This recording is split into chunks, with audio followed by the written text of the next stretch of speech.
Sometimes I feel a prompting from the Holy Spirit, and this video is a response to one of the promptings I feel to share a specific parable that's important to me in the Bible and that's made a big difference in my life.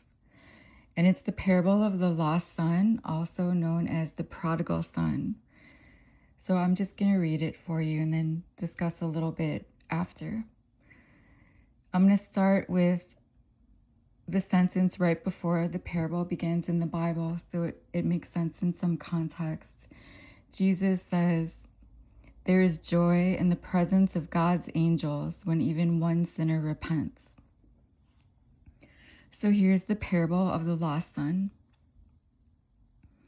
To illustrate the point further, Jesus told them this story. A man had 2 sons. The younger son told his father, "I want my share of your estate now, before you die." So his father agreed to divide his wealth between his sons. A few days later, this younger son packed all his belongings and moved to a distant land, and there he wasted all his money in wild living. About the time his money ran out, a great famine swept over the land, and he began to starve. He persuaded a local farmer to hire him, and the man sent him into the fields to feed the pigs. The young man became so hungry that even the pods he was feeding the pigs looked good to him, but no one gave him anything. When he finally came to his senses, he said to himself, "At home, even the hired servants have food enough to spare, and here I am dying of hunger. I will go home to my father and say, 'Father, I have sinned against both heaven and you, and I am no longer worthy of being called your son.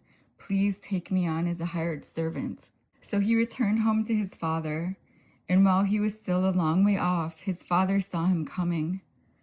Filled with love and compassion, he ran to his son, embraced him, and kissed him. His son said to him, "Father, I have sinned against both heaven and you, and I am no longer worthy of being called your son." But his father said to the servants, "Quick, bring the finest robe in the house and put it on him. Get a ring for his finger and sandals for his feet, and kill the calf we have been fattening. We must celebrate with a feast. For this son of mine was dead, and now he has returned to life. He was lost, but now he is found." So the party began. Meanwhile, the older son was in the fields working. When he returned home, he heard music and dancing in the house, and he asked one of the servants what was going on. "Your brother is back," he was told, "and your father has killed the fattened calf. We are celebrating because of his safe return."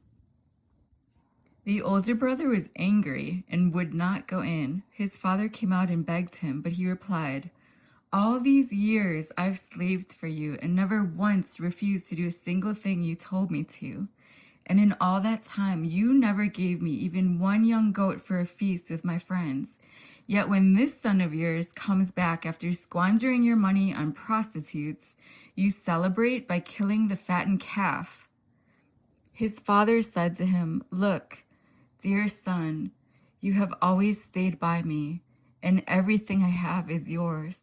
We had to celebrate this happy day, for your brother was dead and has come back to life. He was lost, but now he is found." Sorry, I always get so emotional. I never know when that's going to come over me. So that's one of my favorite parables, obviously, since I'm crying.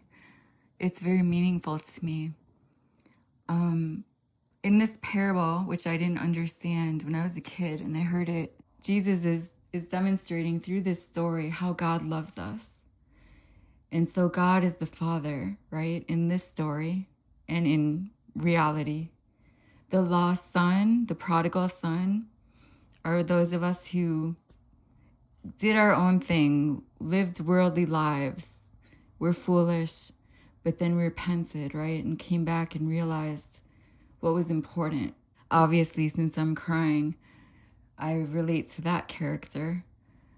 And then there's the figure of the quote unquote good son who is always faithful to his father, but he was so bitter that his father would love his brother who is such a jerk, basically, right? So it's just such an interesting and powerful story to me because it's so real. I mean, this was written thousands of years ago, but I think everyone living can relate to at least one of these characters. And I'm just wondering, as you read this, or as you listen to me read this, was there a character you related to? Did you relate to the prodigal son, the one who demanded the inheritance early so he could waste it on sinful things? Or did you relate to the good son who was faithful and good and always did what was right? Or do you relate to the father? Do you have children that you love and one is lost and the other one is loyal to you? And do you have that conflict in your life? Anyway, I felt the Spirit put that in my heart to get this out there. So with the sunset that I was able to film in the background. So let me know if this touched anybody. It would be interesting to hear back.